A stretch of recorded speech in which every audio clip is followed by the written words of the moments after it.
Bienvenidos a este video acerca de la introducción al curso Infecciones e Inmunidad, donde vamos a definir ciertos conceptos que van a ser muy importantes para los aprendizajes que vamos a adquirir en los diferentes módulos del curso.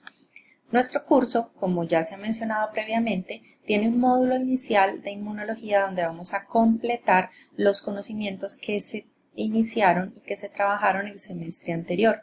Los otros 4 módulos se van a enfocar en la microbiología médica y por lo tanto es importante iniciar definiendo qué es microbiología médica. La microbiología es una ciencia que estudia los microorganismos que no pueden ser vistos al ojo desnudo y que requieren instrumentos especiales como los microscopios para poder ser observados. Este es el caso de las bacterias, de los virus, de algunos hongos y algunos parásitos. Pero la microbiología también incluye aquellos parásitos que son macroscópicos y que pueden observarse. En general, lo que tienen en común tanto los organismos microscópicos como los macroscópicos, en el caso de la microbiología médica, es que son capaces de entrar en un huésped y generar un proceso de colonización o infección. Los huéspedes, entonces, en este caso, serían posiblemente plantas, animales, y dentro de los humanos, dentro de los animales nos incluimos los humanos. Nosotros vamos entonces a estudiar la microbiología médica, o sea que nos vamos a enfocar en aquellos microorganismos que son capaces de generar manifestaciones infecciosas o colonizaciones en los humanos. Vamos primero a definir cada uno de estos microorganismos. Existen en nuestro planeta 4 tipos de microorganismos que posiblemente pueden generar procesos infecciosos en el organismo de un humano. Los primeros de ellos son los virus. Los virus son microorganismos que no se sabe todavía muy bien y no hay un concepto real en si los definimos como seres vivos o no. La razón es porque los virus son microorganismos que no tienen una estructura celular como tal y previamente se ha definido que la unidad estructural y funcional de todo ser vivo es la célula. Entonces, por esa razón, hay una corriente de biólogos que dicen que los virus, por no ser una célula, no son seres vivos, no se consideran como seres vivos. Pero hay otra corriente biológica que dice que los virus pueden cumplir con las funciones que cumple todo ser vivo, que es originarse, reproducirse, cumplir una función y morir. Y realmente los virus son capaces de hacerlo, incluso los virus han podido coevolucionar con diferentes huéspedes, dentro de ellos incluido el humano, y esa coevolución le ha permitido aprender acerca del sistema inmune del huésped de tal manera que los virus, muchos de ellos, son capaces de evadir la respuesta inmune del huésped. Por lo tanto, esa corriente biológica dice que los virus sí deberían considerarse como seres vivos. Entonces, hasta ahora el consenso lo que nos dice es que los virus están al borde de la vida.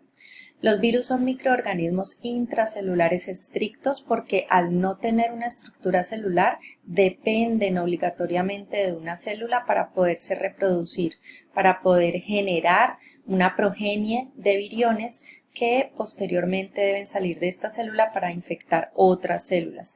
Eso quiere decir que el virus en el espacio extracelular es inactivo. Y la estructura básica es un ácido nucleico, ya sea de ADN o de ARN, y una cubierta de proteínas que se llama cápside.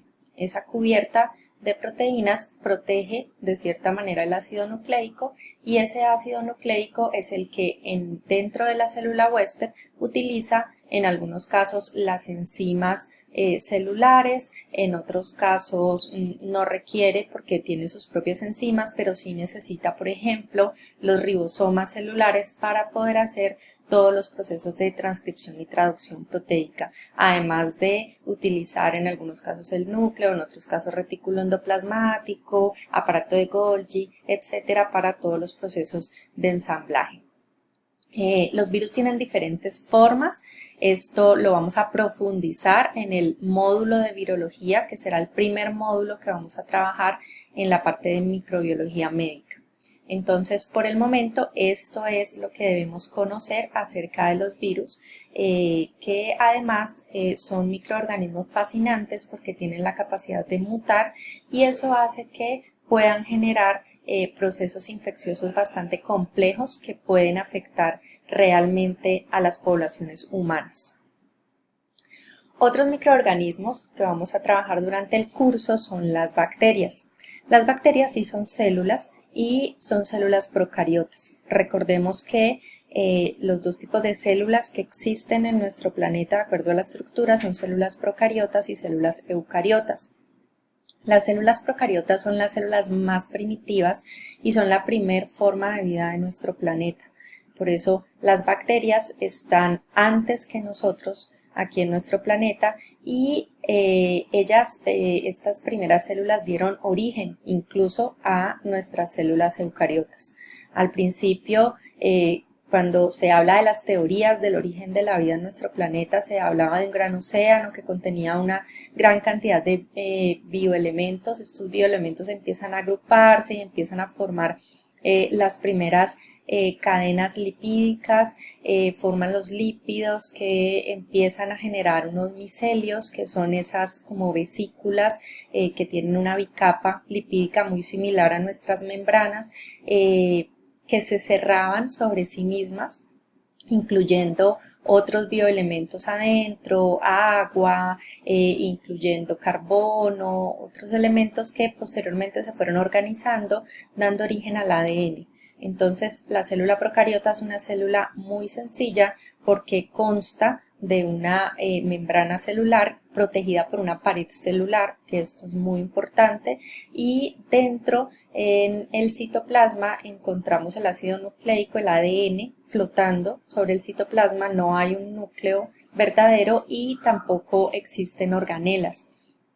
Por lo tanto, es una estructura muy primitiva que dio origen entonces a estas primeras formas de vida que fueron las bacterias. A partir de esta célula procariota, pues ya la célula va evolucionando, se va perfeccionando, va organizándose mucho mejor, compartimentalizándose para dar lugar a la célula eucariota. Sin embargo, a pesar de que se origina la célula eucariota y esta va a medida que avanza la evolución dando origen a organismos más especializados, pues las células procariotas no desaparecieron y realmente las bacterias, así como los virus, han tenido un proceso de coevolución, porque las bacterias también han podido aprender de esos organismos especializados en los que posteriormente aprendieron a colonizar y a infectar. Entonces, las células procariotas, las bacterias, están compuestas, como lo dijimos ahora, por una membrana, el ADN que está flotando en el núcleo, no hay organelas, pero debe tener una pared celular. La pared celular es supremamente importante porque la pared celular protege, le da cierta rigidez y además le da cierta selectividad porque deja entrar algunos compuestos que son importantes para la célula, pero otros los puede bloquear. Entonces realmente la pared celular es como ese contacto que tiene la bacteria con el medio externo. Y de acuerdo a la pared celular, pues las bacterias se clasifican en bacterias gram positivas y bacterias gram negativas.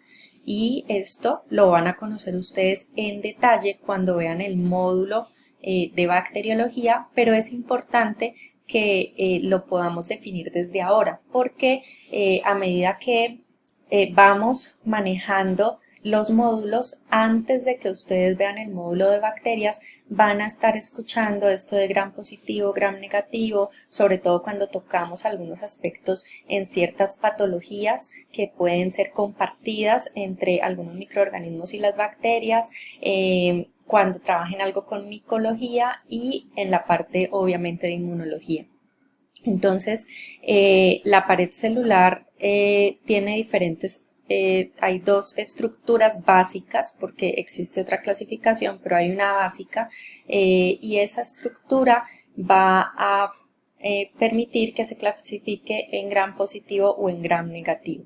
Entonces, los gram positivos son aquellos que retienen un colorante que se llama cristal violeta y lo retienen porque tiene en su pared celular una capa muy gruesa de peptidoglicán. Esta pared celular de la bacteria es una capa muy gruesa de peptidoglicán que retiene el colorante violeta. Entonces las bacterias no se pueden ver al microscopio a no ser que se tiñan con un colorante. Entonces al teñirlos con este cristal violeta y luego lavar la preparación con alcohol, pues después del lavado en estas bacterias se retiene el colorante por la presencia de peptidoglicán en su pared celular, y eso hace que las bacterias gram positivas las veamos color violeta o moradas en el microscopio. Mientras que las bacterias gram negativas, su pared celular está compuesta por dos membranas, una membrana interna y una membrana externa, y en el espacio entre las dos membranas tenemos una capa también de peptidoglicán, pero muy delgadita. Esa capa de peptidoglicán delgada hace que cuando la bacteria se tiñe con el colorante violeta y luego se lava con alcohol, se pierde el color violeta. Entonces, para poder verla hay que teñirla con otro colorante diferente. Normalmente el que más se utiliza son los colores rojos, la eritrocina, por ejemplo, y estas bacterias gram negativas entonces las vamos a ver color rosadito. También en algunos casos se pueden teñir de verde. Entonces, básicamente la diferencia entre gram positivas y gram negativas es la estructura de su pared celular, que más adelante con la profesora Claudia Rocío Castañeda, que hace parte de ese módulo, la estudiarán más a profundidad. Otros microorganismos son los hongos. Los hongos son células eucariotas, estos son células ya más especializadas, que además cuentan con una pared celular que también es muy rígida, que les da protección, tiene ciertos polímeros como son los mananos, los glucanos, las quitinas, el genoma de los hongos puede ser haploide o diploide, y se reproducen por mitosis o por meiosis. Además tienen reproducción sexual o asexual. Tenemos una gran clasificación que son las levaduras y los hongos tipo moho. Gran cantidad en esta clasificación de los seres vivos. Los hongos también podemos encontrarlos unicelulares, multicelulares, microscópicos y macroscópicos. Y realmente son un grupo grande de organismos que pertenecen a esta clasificación. Los parásitos, entonces, también son un grupo muy grande, y en los parásitos podemos tener desde parásitos unicelulares que tienen un tamaño muy pequeño, desde 10 micras, hasta organismos multicelulares como las tenias, que pueden medir hasta 1 metro. Entonces tenemos algunos unicelulares como las amibas, tenemos algunos y que definitivamente son microscópicos, como estas amibas, algunos hemoparásitos, pero existen otros macroscópicos que son más los parásitos tipo helmintos, los gusanitos, que van a generar más algunos procesos de infestación hacia la luz de ciertos órganos. La mayoría de todos dependen del huésped para su supervivencia, y en algunos casos pues generan trastornos, la gran mayoría en el tracto gastrointestinal, aunque también podemos encontrar parásitos en diferentes partes del cuerpo, hemoparásitos que infectan también incluso los eritrocitos y generan algunas alteraciones. Bueno, entonces, teniendo en cuenta la definición previa de los microorganismos, vamos a hablar de cómo estos microorganismos se relacionan con el huésped. Recordemos que el huésped puede ser cualquier ser vivo, desde una planta, animales, y dentro de los animales los humanos. Entonces, la colonización se refiere al establecimiento y multiplicación de microorganismos sin alterar las funciones normales del organismo.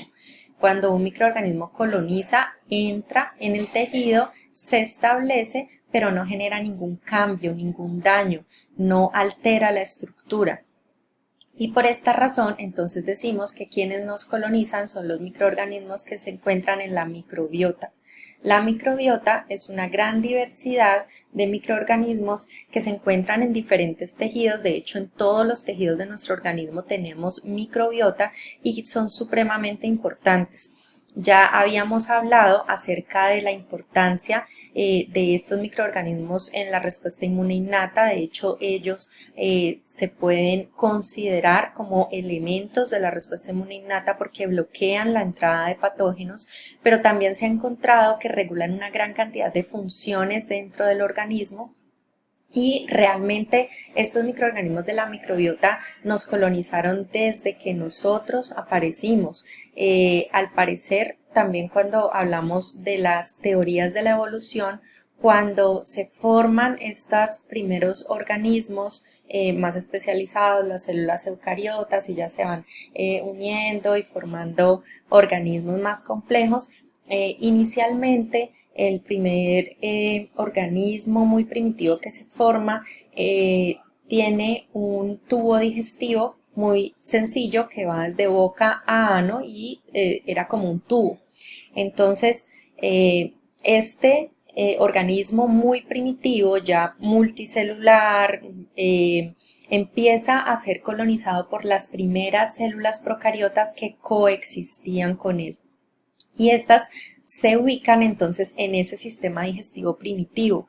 Se cree que la colonización de la microbiota inicia específicamente en los intestinos, que es tan importante la microbiota intestinal de ese sistema primitivo. Y de hecho, esa microbiota, cuando se ubica en ese sistema digestivo primitivo, comienzan estas bacterias a secretar una gran cantidad de sustancias. Se ha comprobado que las bacterias de la microbiota son una fuente muy importante de neurotransmisores y entonces esa secreción de neurotransmisores empieza a configurar una red nerviosa y se empieza a formar tejido nervioso en esa zona. Y entonces se empieza a organizar a medida que este organismo va evolucionando ese tejido nervioso y posteriormente ese tejido nervioso que se forma empieza a aumentar de tamaño y se empieza a separar de ese intestino primitivo y se empieza a ubicar en una zona más cefálica, se empieza a ubicar ya en la cabeza y se organiza un cráneo a medida que este organismo evoluciona. Y entonces allí es cuando se forma el sistema nervioso central, que nunca parece perder la conexión con el intestino. Y por eso entonces decimos que el intestino está muy conectado con el sistema nervioso gracias a estos microorganismos que todavía conviven allí, que secretan una gran cantidad de mediadores y que además influyen, de acuerdo a las investigaciones nuevas, en incluso el comportamiento y la conducta humana. La microbiota entonces decimos que está en todos nuestros tejidos y que va a ser muy importante para regular una gran cantidad de funciones y mejorar realmente la función de los tejidos. Pero esta microbiota la podemos clasificar en residente y transitoria. La microbiota residente es la que reside en los tejidos, la encontramos allí, siempre está presente. La transitoria es la microbiota que podemos adquirir sobre todo en piel, por el contacto que tenemos con superficies, con otras personas, y esa microbiota transitoria podemos perderla, sobre todo si lavamos nuestras manos, si tenemos contacto con superficies abrasivas. La idea es que la microbiota transitoria podamos perderla y luego recuperarla, recuperarla, pero nunca perder la microbiota residente. Es por esta razón que no debemos ser tan extremos en el aseo de las manos. El uso de antibacteriales no solamente afecta la microbiota transitoria, sino también la residente. Afectar la microbiota residente va a favorecer la colonización de otros patógenos, porque si eliminamos microorganismos, ese espacio siempre debe ser ocupado por microorganismos. Entonces, eliminar la microbiota residente favorece colonización de patógenos, pero además favorece mecanismos de resistencia, porque las bacterias son capaces de aprender a adquirir resistencia a ciertos antibacteriales, antimicrobianos, y esa resistencia, cuando se adquiere, las bacterias adquieren genes de resistencia que se pueden compartir. Y eso hace que a medida que pasa el tiempo, pues nos vamos volviendo resistentes incluso a esas bacterias patógenas que también pueden adquirir esos genes de resistencia. Se cree que para 2050 no vamos a tener antibióticos ni antimicrobianos suficientes para salvarnos en caso de una infección. Entonces, por esta razón es importante no extremar el aseo de las manos. Ahora, existe un concepto muy importante que son las disbiosis. Las disbiosis corresponden a desequilibrios de la microbiota.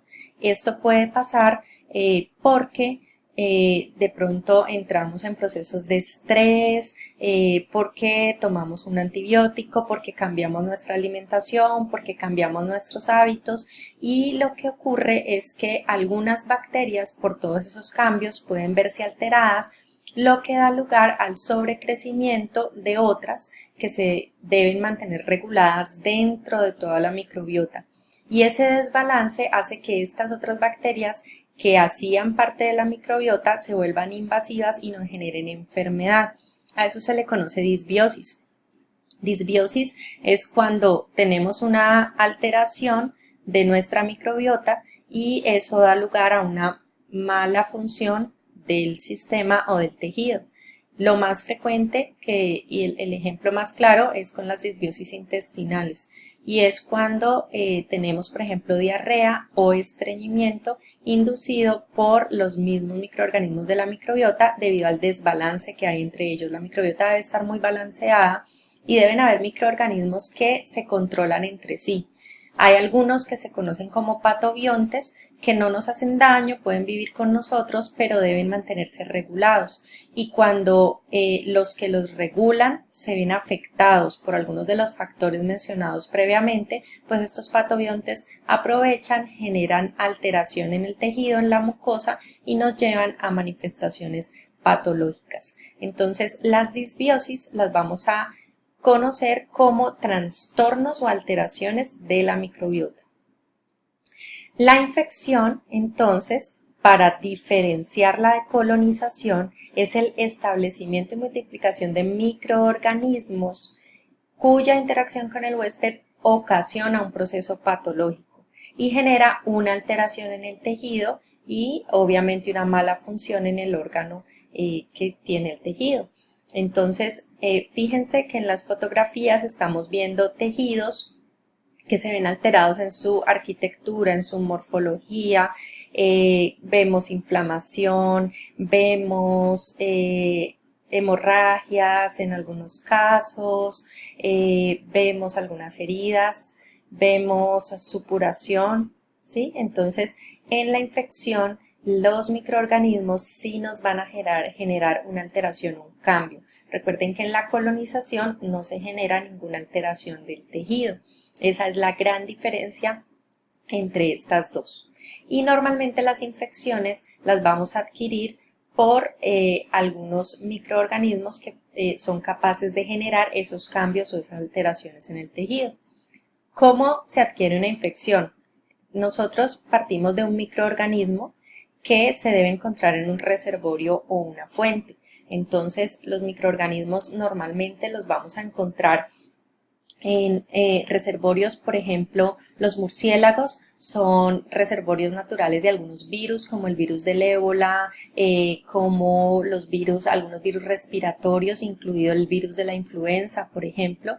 Y este microorganismo debe salir de ese reservorio, de esa fuente, a través de una puerta de salida, que pueden ser las secreciones de saliva del reservorio o fuente, pueden ser la materia fecal, la orina, puede ser el pelo, ¿sí? Y debe, a través de mecanismos de transmisión, que mecanismos de transmisión pueden ser la inhalación, puede ser la ingestión a través de la vía oral, puede ser por vía percutánea, entra a través de una puerta de entrada al huésped y establece una infección. Este huésped, además, que ya está infectado, contiene el microorganismo y se convierte ahora en fuente que a través de una puerta de salida nuevamente y por los mecanismos de transmisión puede entrar a otro huésped y repetirse el ciclo de huésped en huésped. Entonces, realmente el proceso de infección es un proceso cíclico que siempre va a requerir que haya una fuente o un reservorio que puede posiblemente transmitir a través de esos mecanismos de transmisión. Es importante tener en cuenta que las infecciones pueden ser subclínicas o asintomáticas. Una infección subclínica o asintomática es cuando el individuo tiene la infección, se genera respuesta inmune específica para la infección, pero no hay síntomas, no hay signos y síntomas. Esto es muy importante porque esto hace que a veces ni siquiera el individuo se dé cuenta que está infectado. Y además es un problema de salud pública porque este individuo que no sabe que está infectado potencialmente puede transmitir la infección.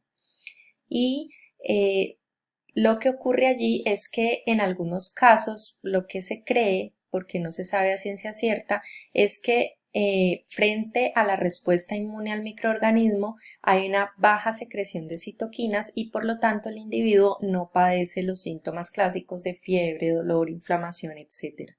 Y entonces lo que ocurre es que de todas maneras el microorganismo está en el tejido, se reproduce, genera un daño, el sistema inmune de cierta forma lo controla, pero el individuo potencialmente sí lo puede transmitir. Hay otra clasificación que son las infecciones endógenas y exógenas. Las infecciones endógenas ya las definimos previamente como las disbiosis, que son infecciones que son generadas por organismos de la microbiota cuando ésta se ve en desequilibrio, por ejemplo, por estos patobiontes. La infección exógena es cuando entran microorganismos externos o exógenos que son patógenos directamente y generan un proceso de alteración. Es importante definir este concepto también de portador.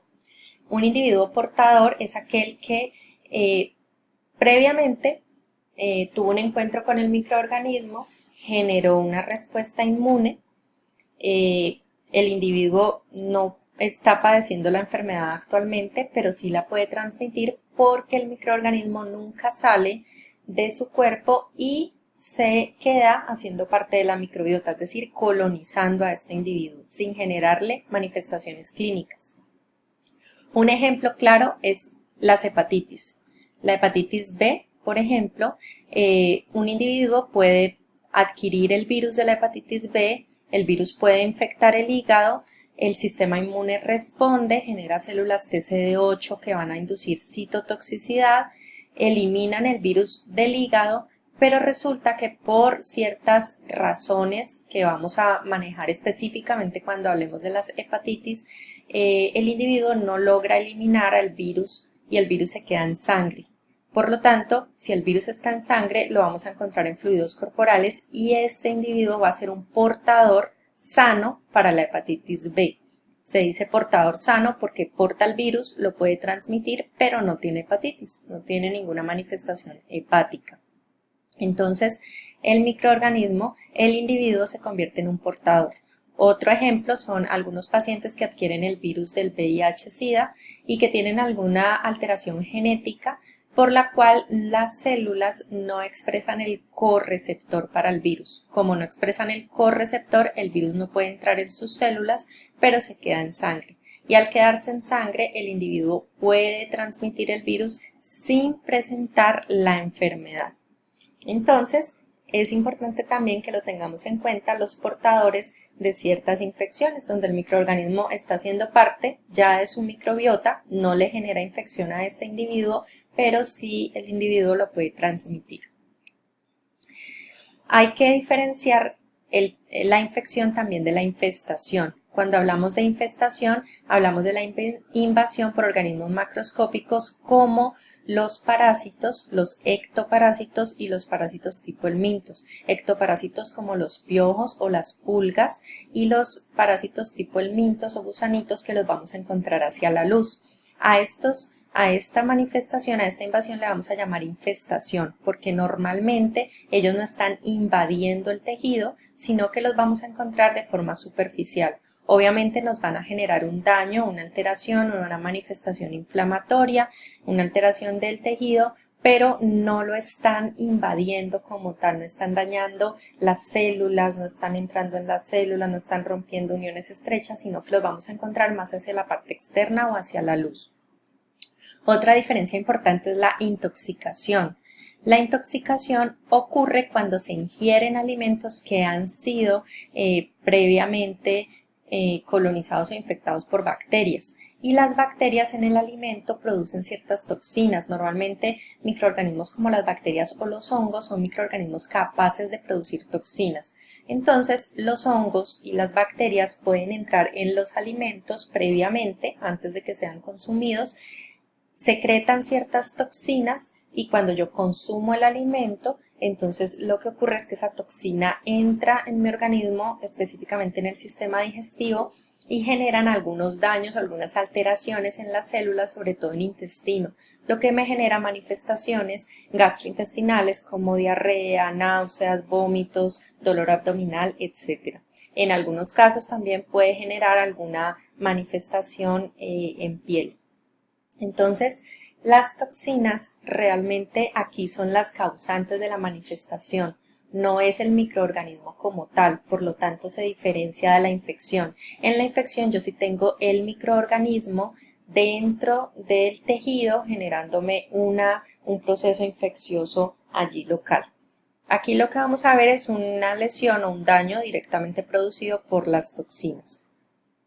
Un ejemplo puede ser los alimentos que son contaminados por Staphylococcus aureus. El Staphylococcus aureus es una bacteria que podemos encontrar en la piel de algunos humanos, que podemos encontrar en mucosa nasal, por ejemplo, y entonces a veces puede ser que un cocinero se rasque la nariz durante la preparación del alimento y esto hace que las bacterias, el Staphylococcus aureus, si este individuo lo porta, cae en los alimentos y dentro del alimento la bacteria entonces produce toxinas y esas toxinas se producen allí cuando una persona, un comensal, come estos alimentos, pues lo que va a hacer es un proceso de intoxicación. También pasa muy frecuentemente con los hongos. Los hongos, muchos de ustedes habrán visto algún tomate, alguna fruta que empieza a tener alguna zonita que uno dice tiene un honguito. ¿Por qué? Porque se ve, digamos, como negrito, a veces azul verdoso, y hay personas que lo que hacen es que cortan ese pedazo que está así dañadito y el resto de la fruta lo utilizan. El problema es que el honguito, aunque está muy local, solo en una parte de la fruta, pues ha secretado toxinas y esas micotoxinas pueden generar también algunos trastornos gastrointestinales. Y tenemos que, para finalizar, definir otros dos conceptos importantes. Uno son los signos y otros son los síntomas, porque esto lo vamos a hablar permanentemente durante nuestro curso cuando hablemos de las infecciones o patologías generadas por los microorganismos. Entonces, un signo es una manifestación objetiva observada clínicamente por el examinador durante el examen físico. Entonces, un signo puede ser hemorragia, un signo puede ser inflamación, un signo puede ser la temperatura cuando el examinador la mide a través de un microscopio, de un termómetro. Un signo puede ser la presión arterial cuando la medimos a través de un tensiómetro. Un signo puede ser cualquier alteración visible en la piel o en el tejido que se pueda observar clínicamente. Entonces, como signos podemos tener la fiebre, las manifestaciones que se pueden observar, inflamación, hemorragias, la presión arterial es un signo, la temperatura asociada pues a la fiebre, Los signos vitales como tal, frecuencia respiratoria, frecuencia cardíaca, esos son signos. Y los síntomas son señales subjetivas manifestadas únicamente por el paciente, que es quien las percibe. Por ejemplo, un síntoma que es totalmente subjetivo es el dolor. Un clínico no tiene cómo hasta ahora medir el dolor. Existen unas escalas de dolor, pero esas escalas siempre vienen de la subjetividad del paciente, además porque cada paciente tiene un umbral para el dolor y realmente es algo muy subjetivo. Otro síntoma podría ser incluso la fiebre. Si el paciente nos ha dicho tuve fiebre, pero en el momento no la tengo. Para mí es difícil realmente comprobar que el paciente en días anteriores tuvo o no fiebre, si realmente no fue medida o no fue cuantificada. O sea que la fiebre podría considerarse un signo o un síntoma dependiendo. Si yo la mido, si yo lo puedo comprobar, va a ser un signo. Si el paciente es quien me lo refiere, pues sería un síntoma. Las náuseas también puede ser un síntoma porque realmente no tengo cómo comprobar que el paciente tenga náuseas ni tengo cómo cuantificarlas. En resumen, entonces, durante este video hablamos acerca de la importancia de aprender sobre la microbiología médica, sobre la estructura, patogénesis, clasificación, la forma de colonización o infección de ciertos microorganismos, los diferentes grupos. Todo esto para que en un futuro ustedes puedan manejar los procesos infecciosos en escenarios clínicos. Importante entonces que definimos los virus, las bacterias, los parásitos y los hongos, teniendo en cuenta que sobre estos van a profundizar en cada uno de los módulos que van a trabajar. La diferenciación en colonización e infección, tener en cuenta que la colonización es cuando los microorganismos se establecen en un tejido sin generar cambios. Y esto lo hacen los microorganismos de la microbiota, que también aprendimos la importancia de que tengamos una muy buena microbiota y una muy variada microbiota para poder que se mantenga en equilibrio, que evite procesos de disbiosis. Y la infección, que ya es un proceso en el cual el microorganismo se establece, genera cambios en el tejido, genera alteraciones, lo que se traduce en un proceso patológico. Y los conceptos de infestación, que tienen que ver con los parásitos, más parásitos multicelulares, parásitos que vamos a encontrar más en las zonas externas hacia la luz, la diferencia en la intoxicación que tiene que ver con las toxinas y la definición de signos y síntomas que va a ser muy importante para lo que vamos a manejar. Muchas gracias.